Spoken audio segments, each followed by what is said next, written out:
Hello, and once again, thank you very much for all your feedback to the conversations to date, and thanks very much for all the feedback to the conversation with Sheila Nolan, with people from all around the world viewing. So keep watching and keep sharing your memories. My guest today was forever searching out the musical beat for the town and the county and the country. He knew a good song when he heard it and promoted songs and artists to customers who wanted to be top of the pops. For generations, his was a go-to shop, whether your musical taste was pop, showband, country, brass band, classical or musical, and all genres in between and around.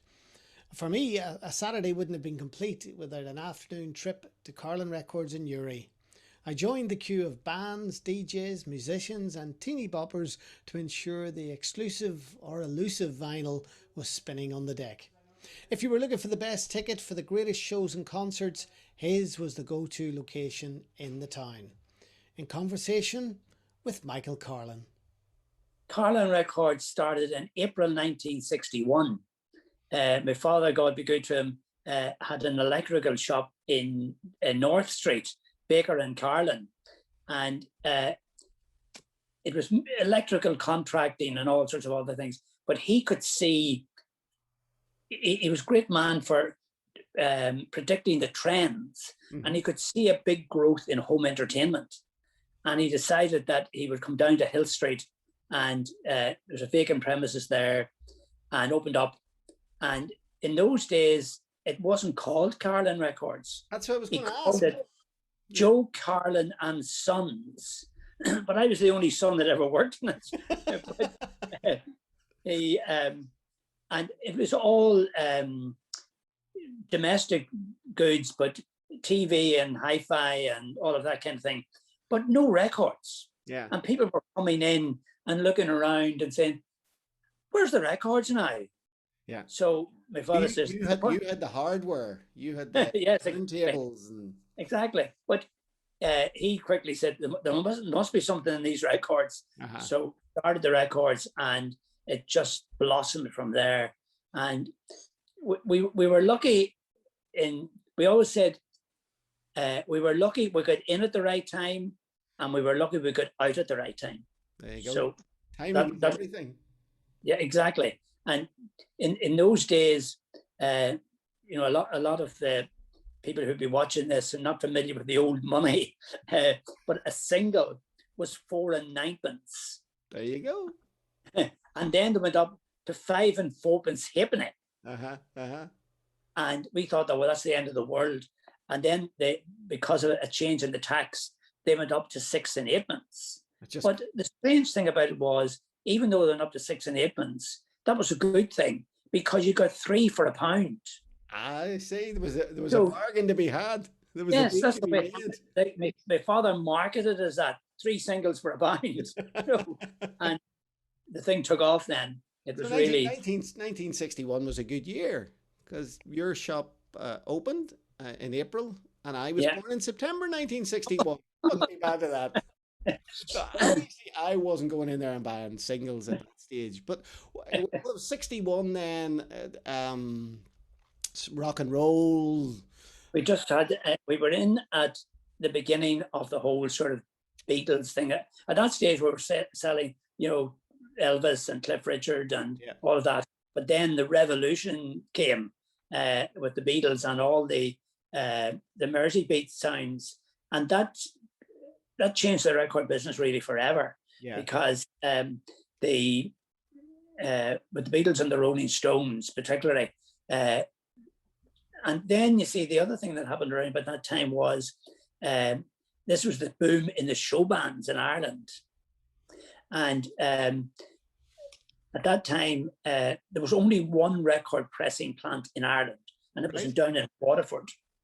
And this is pre-EU days and all of that. Mm-hmm. So when a record was produced in London, a master copy of that would have to be sent to Waterford. Yeah. All the paperwork and the customs and all of that. And then it could be a month later before it actually would be released in the South. But that was no good to the show bands, because they needed to be playing their hits of the day. So my father put an advert in the Irish Independent showband column. Showbands heading north stop at Carlin Records for 5 minutes and get weeks ahead. All right, yeah. That meant that every Friday and Saturday, outside the shop, all these showband wagons, the Royal Showband, the Miami, the Capitol, all these bands. So not only were we getting business from them, but the buzz around the town, up near the cathedral that you were talking about, there was somebody say, Brendan Boyer's down in Carlin's. So that brought a crowd down at that end of the street.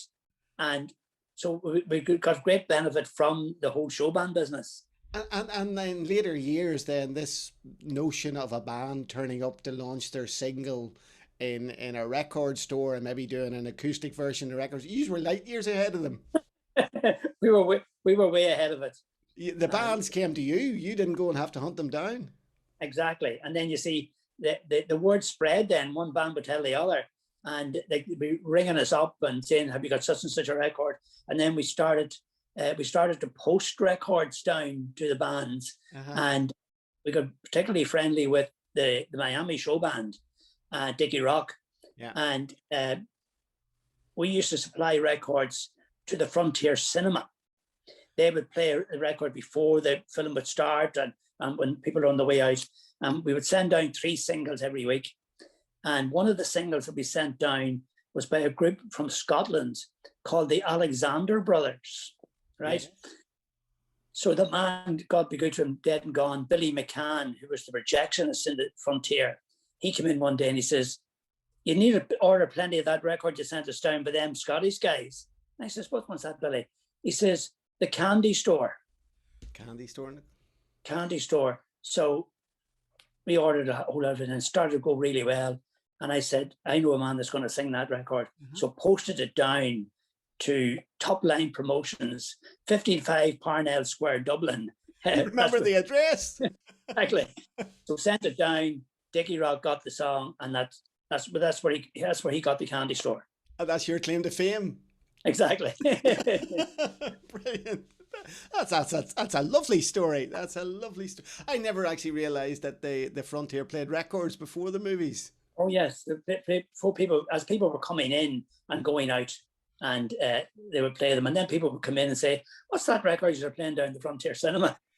Brilliant. So a multimedia experience again, leading the way. Exactly. What was the music scene like in Newry in the 60s, Michael? Well, you see, the show bands, like we had our own show bands as well. You know, we had like the Hilton, and like the Hilton were like very highly regarded band all over Ireland, and like with Patricia Grattan at that stage singing with them, and the Epic Show Band then as well, and the Hilton were on they got a sponsored program on RTE on a Thursday night, 15 minutes spot, and also on that a man called Tony Johnson, who had been Dana's manager, right, and he started his own record label, and he would come round to us about every 3 or 4 weeks, and he arrived in one day with this big sports bag. I said, "Tony, what's in the sports bag?" And he opened up the sports bag and it was packed with letters, and I could see all these postal orders in it. I said, "Tony, what's all that?"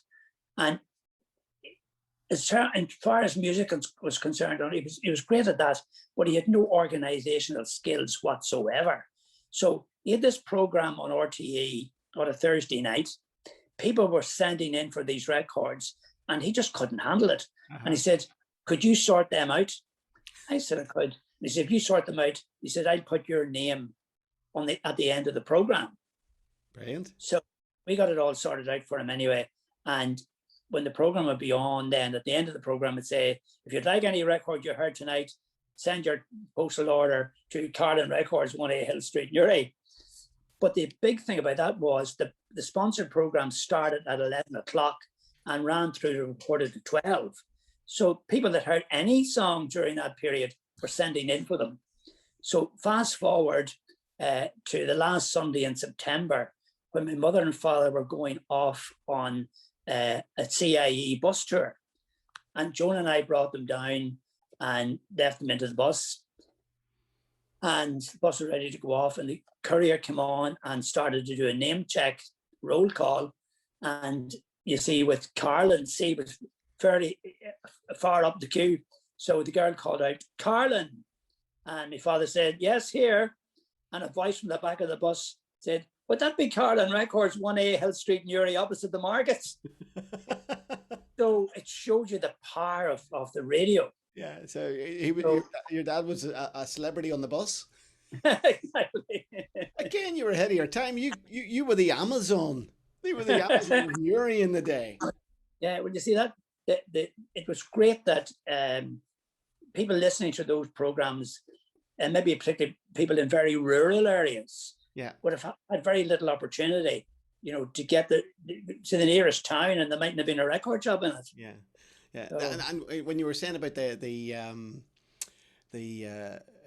hardware that you sold, I was forever going in and having to buy a new needle for the record player, because you'd either wear them out, or you'd drop it too hard, or you'd put it onto the mat and it would mangle, and you had to come in. And it was different, I suppose, like any bit of equipment, there was a different one that matched that and matched that.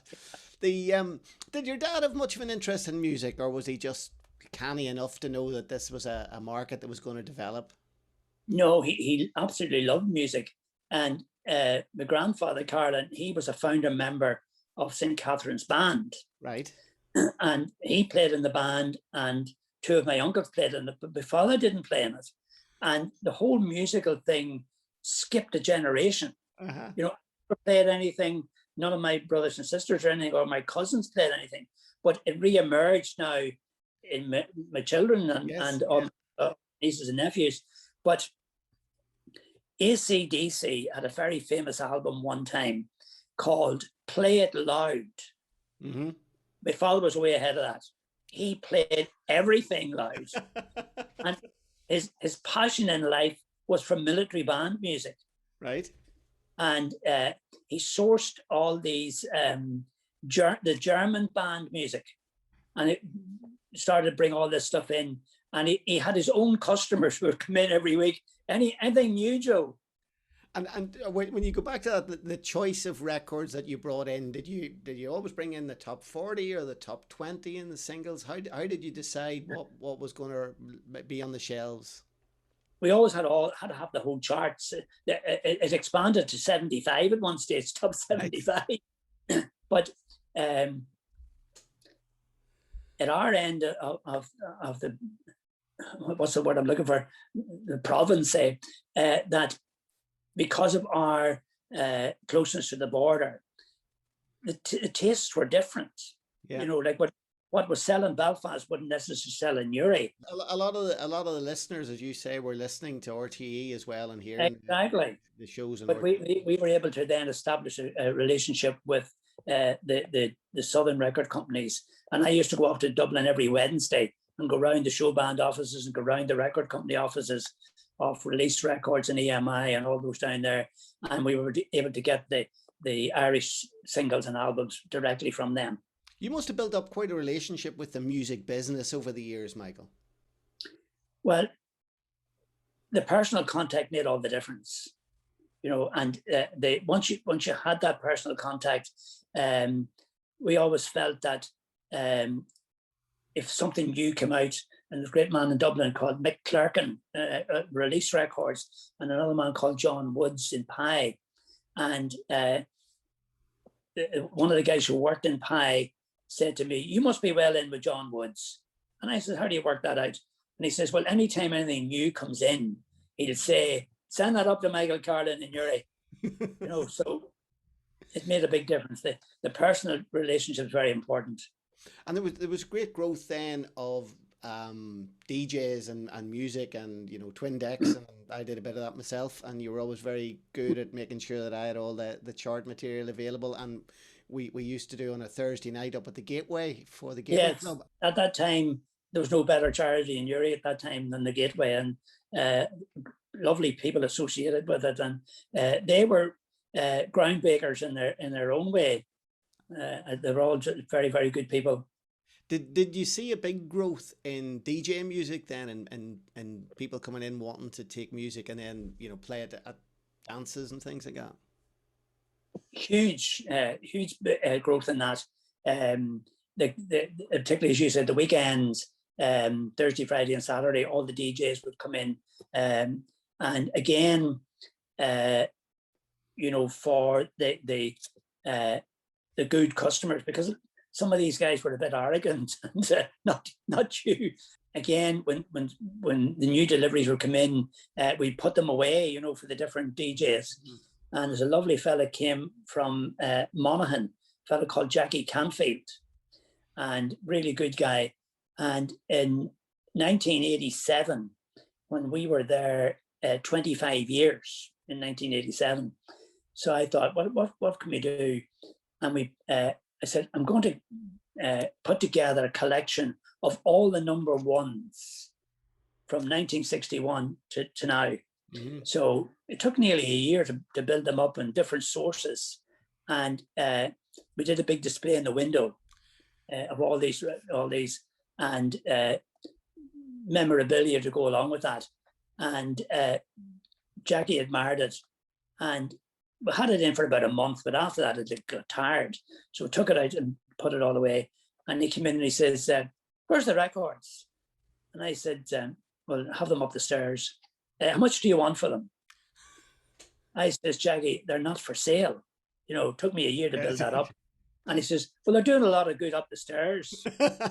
And he tortured me, I would say, for about 6 weeks. And he came in one day and I says, Jackie, do you all really want them? And he says, sure, you can build it up again. But I knew in my heart that there's no way I was going to put it together again. So he says, right, name your price. And I says, Jackie, I'll sell them to you on one condition. And he says, what's that? And I said, all I want is what I paid for them. So I gave them to him at the price that it cost me. Price. Right? A job lot. 5 or 6 weeks later, Joan and I were at his funeral in St. McCartney's Cathedral in Monaghan. No. He was killed on the road coming home from a gig. Oh, Lord rest him. And it just broke my heart. And he was the loveliest fella. I'm sure.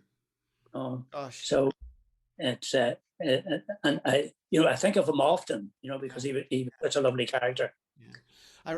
I remember when you talk about that and the scarcity of the records as well, because if you weren't in promptly, you would have a certain allocation of the number ones or top 10 or whatever, and probably when you get down to 75, you'd 1 or 2 of them. Oh, exactly. If you weren't in promptly enough, you didn't get your shout at the single of the week. And I remember the store. I think there was a couple of layouts in the store maybe over the years, but the one I remember most is when you went in the door, going in the door on the left hand side, you had the high counter, and behind that then were all the singles stacked up for sale over there.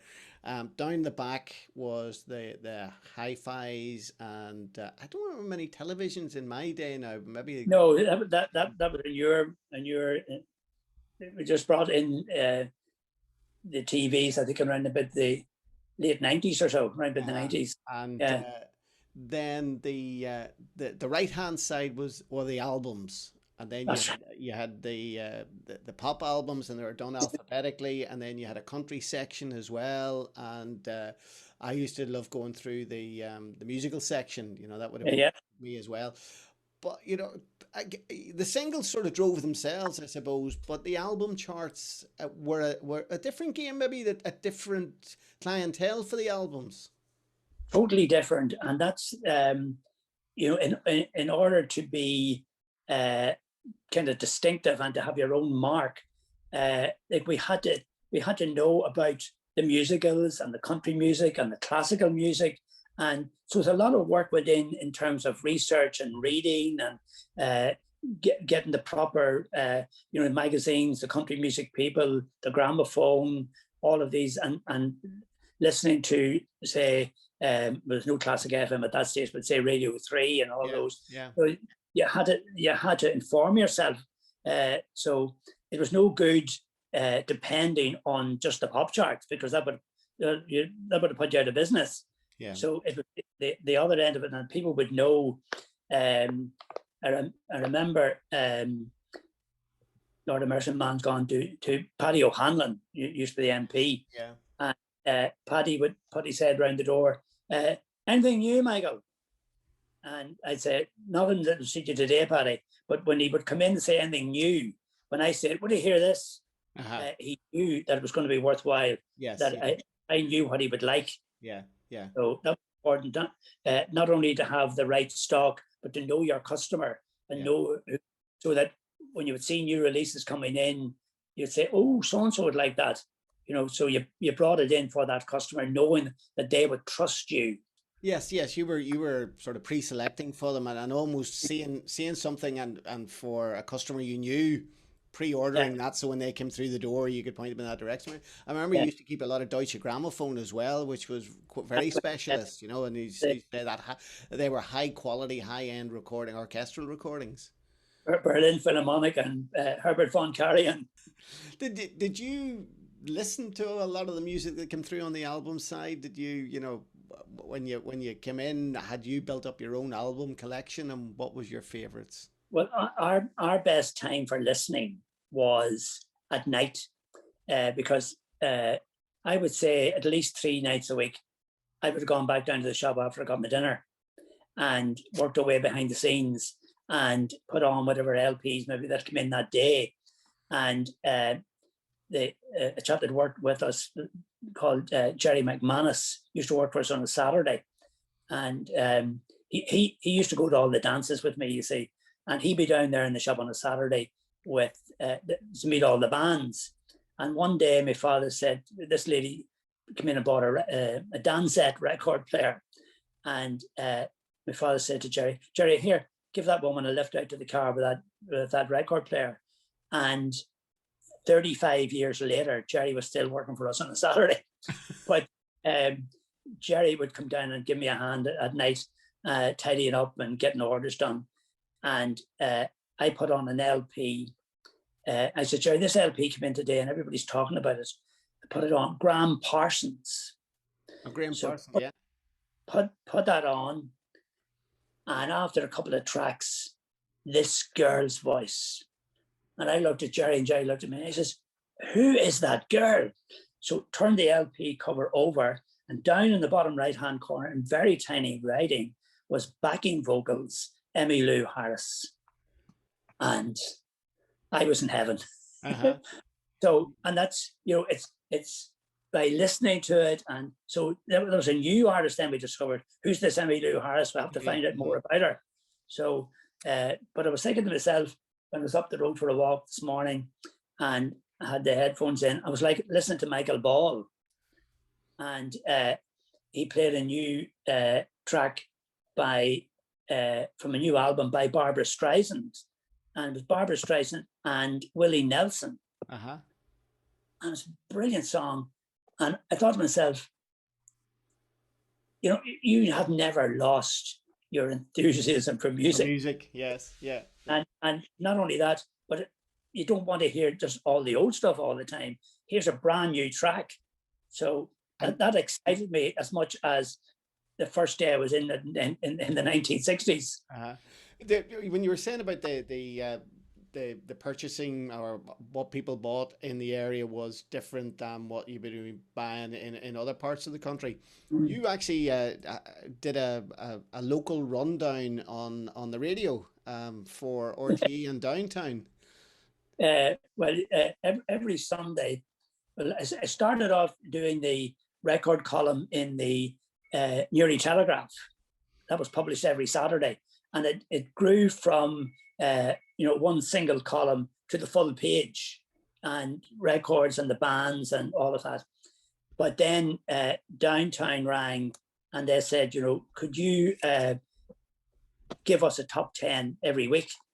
I said, I can, surely. So they would ring, and what they would do when the phone call came through, the voice would say, it's Downtown for the countdown. So you're giving them your top 10, but I had published that every Saturday in the Newry Telegraph anyway. Yes. So I had it there. Your homework was done.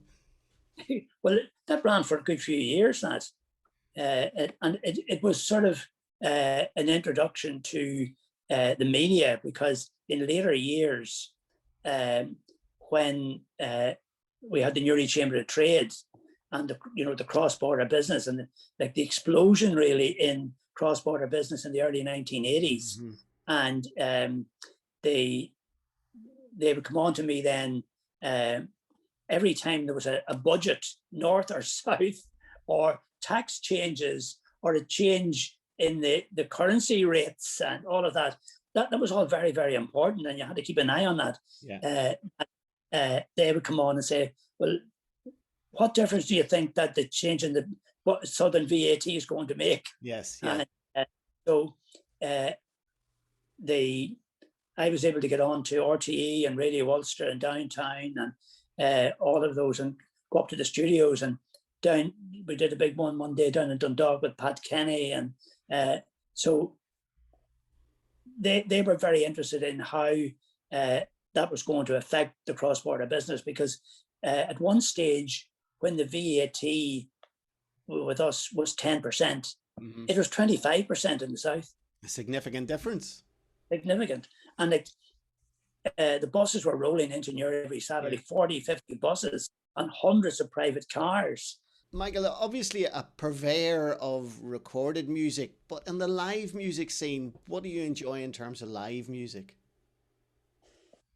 Well, it's that long since to be anything live, but in recent years, I've started to go to a lot of classical concerts, with the Ulster Orchestra, and also I noticed that you had David Quigley on there some time ago, and David and Joanne are absolutely brilliant, and the quality of the music and the top artists that they're bringing to this area.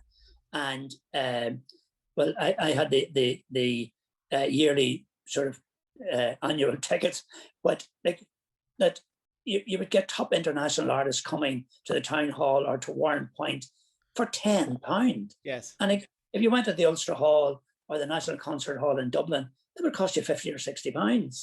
Yeah. They had them there on your doorstep, and you were right beside them. And I think they deserve great credit. But when we used to go to Dublin and Belfast, to you mentioned shows earlier on. I love going to the musicals, and when we went to the Point Theatre when it opened first, when Les Mis came, and we haven't talked about the tickets, but we might talk about that in a minute. We will. But when I would go to a new venue and would come to the interval, I would get up, and our girls hated that. We're not with my daddy. I would get up and I would go all over the hall and sit down, look at the stage from this angle, from that angle, and it was someone sitting there. I'd say, "Oh, you're sitting here. What? Have you a good view from here? What's the sound like?" And sort of build up a picture of what the good seats were. So my policy, as much as I could operate it, was I wouldn't sell you a seat that I wouldn't sit in myself. In the same way as the show bands were a big boost to us, the biggest boost really were the tickets. That was a huge thing, because in 1968, Buck Owens came to the Ulster Hall in Belfast, and I wanted to go to it, but there's no such thing as you couldn't get the tickets. How are we going to get in?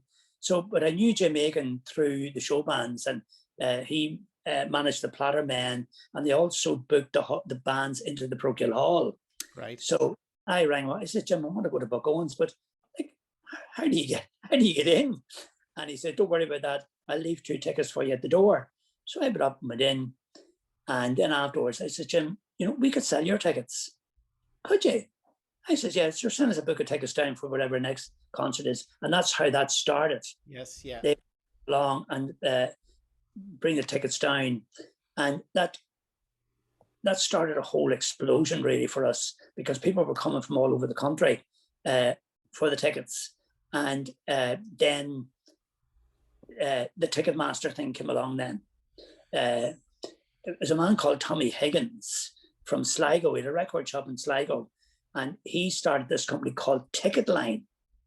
And he rang me up one day and he says, "My name's Tommy Higgins from Sligo, and could I come to see you?" I said, "You can, surely." So came and we met up in the wee Boulevard restaurant there up beside the Ulster Bank. Yes. And he explained this idea. And so that started, and there was about 5 or 6 of us on it at the start. Mm-hmm. And then it built up and built up and built up. And then he sold out to Ticketmaster. Right. But the tickets were a huge thing. Tickets, people would have queued overnight for tickets once they knew when they were going to go on release. What was the biggest queue that you had outside the door, Michael? Without a doubt, Gareth Brooks.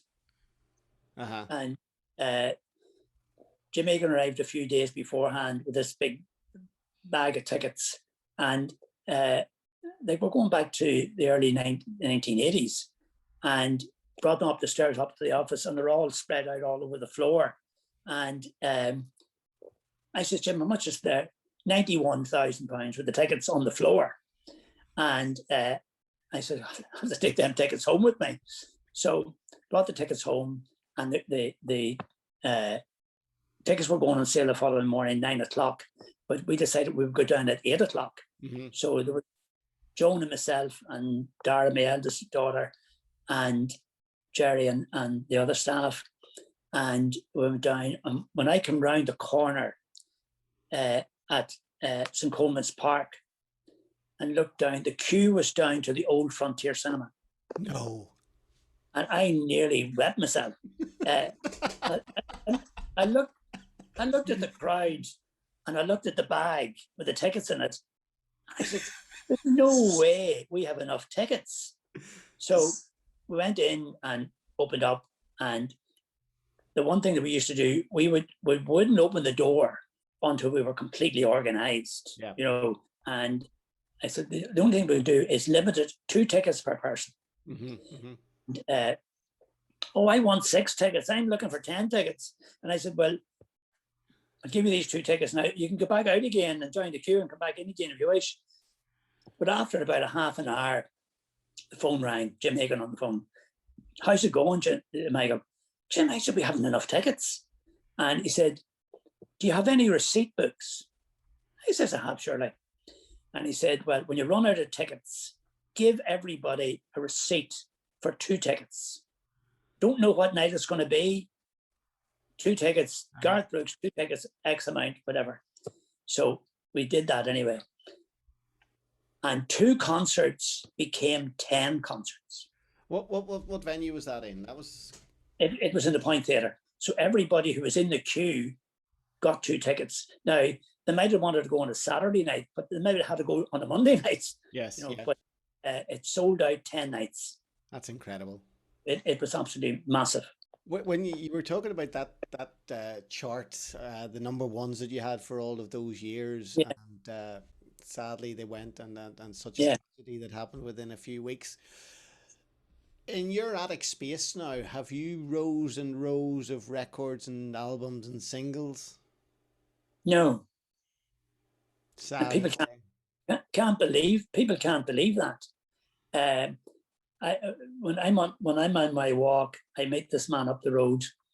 I'm not doing any harm to say his name. A man called Pat Havern, and he lives up at the top of the Creek Road. And him and I meet on the road and put the world to rest a couple of days in the week. And he stopped me one morning, and he says, "Michael, do you know what I was thinking? Do you know them wee records? The 45s, isn't that what you call them?" He says, "I was thinking to myself, you must have some collection of them." Mm-hmm.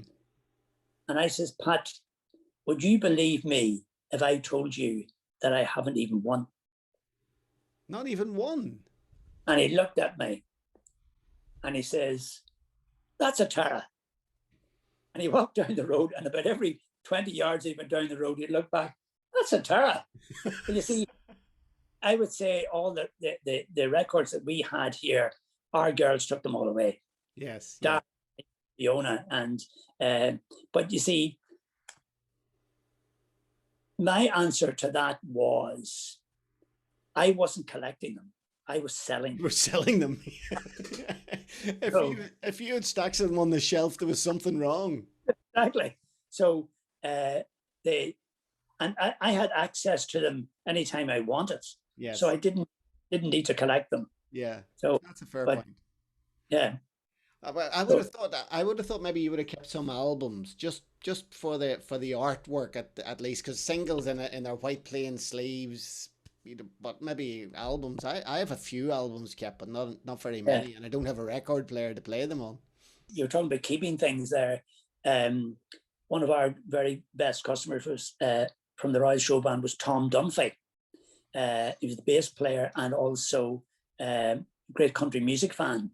And at that stage, back in the 1980s, it was almost impossible to get Waylon Jennings LPs. The record company here, RCA, they weren't releasing his records here. And so he was in the shop one day and he says, "Can you get Waylon Jennings LPs?" And I said, "Well, I'll do my best." And he said, "There's two in particular I'm looking for." So he gave me the name of these two LPs. And we used to bring in a lot of American LPs through a company in Kilmarnock in Scotland. Right. So I got on to this guy in Kilmarnock and I said, "I have a customer looking for two Waylon Jennings LPs." He says, "Well, I'll get them for you, but it'll take about 6 weeks or so for them to come because we have to build up, you know, an order and make it worthwhile to pay the carriage." So after about 6 or 8 weeks, the LPs arrived. And so I rang Tom Dunphy and I said, "Tom, I have those LPs for you." And he says, "I'll pick them up the next time going through Newry." So I put them in a bag, and we had paper bags, paper LP bags with pink and sort of bubbles on them. And I wrote on the bag, "Tom Dunphy, to be collected." And just like poor Jackie Canfield, Tom Dunphy never got the LPs because the following week he was killed in a car crash. Another tragedy. So I had the LPs there for ages and ages and ages. Now, what I really should have done with those, I should have taken them home and kept them. And different ones in the shop would say, "Take them LPs out of them and put them back on the shelf." And I said, no, I can't touch those LPs. Until one day, one guy came in and asked for one of the LPs. And I made the mistake of opening the bag and selling it to him and saying to myself, "Sure, order another one." But then afterwards, when I thought about it, that's not going to be the same. The LP will come in and it'll be the proper title and all that, but it won't be the one that I had for Tom Dunphy. Yeah, yeah. So that's one of my biggest regrets, that I let those LPs go. I suppose the only consolation would be that it went to someone who came in specifically looking for it, as opposed to somebody who was just flicking through the shelves and picked it out and see what. I'll have a listen to that. I take that as a consolation. Michael, you said you got into it at the right time and you got out of it at the right time, and obviously things were moving on, things were becoming digital, streaming services were starting to begin in embryonic ways, and Yes. now, you know, the filter that the distributors and you were into the consumer has now nearly been broken by the streaming services, and you sign up to one or another. But do you miss the business? It took me 10 years to get it out of the system. You know, and people say, "Do you miss it?" There's two ways I have of looking at it now. What I miss most is the customers and the crack, and people coming in and having a chat. My father would always say to people, "Anytime you're passing, call in. You don't have to buy anything, just come in for the chat." And the other, then, how I sort of came reconciled to it was, rather than miss it and saying, "Oh God, it's terrible," what I do now, when a wave of nostalgia comes over me, I think about the good times we had. Mm-hmm. So I say we had great times, and so we had that we were blessed that even though, like, during the times of the Troubles and all that, there were hard times, but I think about all the people, and the customers became our friends. Yes. And that, when I think of all that, I have such good memories of it. We also shouldn't forget that you are a performer yourself and a singer. You're in the choir. You see, I was saying to you earlier about the music through St. Catherine's Band, and I never learned to play an instrument. But when I went to the Abbey Grammar School, and the lovely man there, music teacher, was Gus Torrymans, and he was the loveliest man, and he had me in the school choir, and then he brought me down to the cathedral to join the boys' choir, as it was then. And I went there when I was 11. And apart from 4 years when we lived in Warren Point, I stayed there until I was 60. Plenty of years of service then as well. And I just loved every minute of it. And one of the best things that I did was when I joined the U3A, and they started a drama group run by a man from Newry, from Greenwood Drive, a man called Kerry Rooney. And he had a company called Kaleidoscope. Right. And he got a grant from the National Lottery for working with older people through the arts, and started this drama group. And we used to rehearse in the Art Centre every Tuesday. And we put on 4 plays, which ran for 3 nights each time. And after the first play, we said, we'll all go out for a night's crack. And we'd all went out for a meal, and the crack was great. And then somebody says, give us a song there. And different people got up and sang, and other people got up and did monologues and told funny stories and all that. And then, of course, the inevitable one, oh, don't ask me, I can't sing. And so there were more people refused to sing than did sing. And then the following Tuesday at the drama rehearsal, we're saying, what stops people from doing their party piece? And the usual thing, I don't know the words of the songs, and too shy and all of that. And one of the members came up with a brilliant idea. We'll start a class for that. So we started a class called the Party Pieces. So we meet on the 2nd and the 4th Monday of every month and do our party pieces. And then we go out to, to the homes, and we go to Chest, Heart and Stroke and different organizations, senior citizens groups, and we do our party pieces. And it's great crack altogether.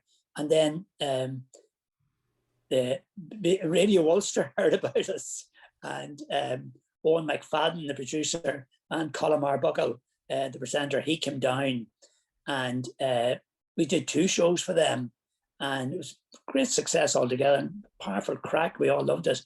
And then Owen invited me to come up to the studio to do an interview with Colin Arbuckle, and the other guest that the day that I was there was Candy Devine. There you go, the downtown connection again. Yeah, exactly. So we had a lovely morning, the 2 of us talking to Colin Arbuckle, and then Owen heard about another thing that we're involved in the U3A, life story writing. So he said, have you any stories? I said, we have loads of stories. And so 4 of us went up to the studios one morning, and we read our stories for him, and they were broadcast as part of that Time of Our Lives program. Mm-hmm. And the story that I read was called Confessions of a Boy Smuggler. Right. The story of my brother Paul and myself going down to Carlingford to get these new corduroy suits, which had been sent from Dublin. So we were down and into this pub in Carlingford, brought into the back kitchen, and put the corduroy suits, took our clothes off, put the corduroy suits on, and put our own clothes over the top of that, and back on the bus back to Newry.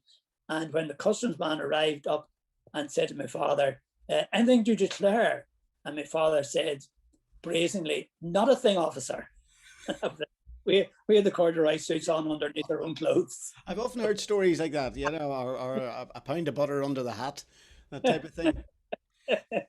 Michael, you said one of the step changes in the retail and the shop was the ticket sales, and we've been through lockdown and 14 months of, you know, no concerts, no live music, no shows, no performances. If you were back behind that tall counter on the left hand side as you went in the door, and the ticket machine was ready to go, whose tickets would you like to be selling? Of the current crop of artists, or Whoever you want to pick. well, I'd mentioned Gareth Brooks there, but uh, over the years, like we saw so many of these artists, and like we were up and down the road to Dublin practically every week. Uh, and I still think that one of the best artists that we saw was Neil Diamond, and he put on a tremendous show. And the first show that he did was outdoors in Croke Park. Did the Yeah. Slane concerts play in a demand for you for tickets for the big Oh, huge, Rolling really huge. Stones and Yeah, they Springsteen comes to mind? my wife Joan, she's from Leixlip, and the very first of those big outdoor concerts was in Leixlip Castle, and it was the Police, and we were down in the village watching all the crowds going into it, because they were selling the tickets themselves. I don't know who was organising that, but when it moved into Slane Castle and Henry Mount Charles, the you see, the great thing about Slane was like the enormous crowd that they could have. So there really was very little pressure on the tickets. You could nearly bought tickets up to a couple of days before the That's show true. was up. You could probably walk up on the day and you Yeah. know, got tickets. And but they were a great success. And the great thing about those concerts seemed to be that not only did the crowds enjoy them, but the artists genuinely loved playing Slane, because they couldn't get over the Irish crowd, and how they knew all the songs, and it was just a powerful experience for the artists as well as the audience. Michael, it's been great sharing your musical memories, and thank you very much for taking the time to talk to me. I was trying to search my memory bank and go, what was the first record that I bought in Carlin Records? It's very vague, but something for some reason, I'll be embarrassed about this. The Brotherhood of Man, Angelo, is stuck in Oh, right. for some reason. Yeah, I don't know yeah, why. I don't know yeah, why. Probably shouldn't yeah. say. I'll edit that bit out. No, but you see, that was the like the trend at the time, and when you look back, you go through all these stages of stuff that you like, and I don't think we should be embarrassed about what we were listening to back when we were in our 20s. I think I'll take embarrassment on a high factor with the Brotherhood of Man. Michael, it's been really, really great and a joy to chat to you. And so disappointed that you haven't got shells and shells of albums and singles out the back. But I can understand you didn't want them. You wanted to sell them. Michael Carlin, thank you very much for taking the time to talk to me. It's been a real Thanks for pleasure. having me, Declan. Thank you. All the best.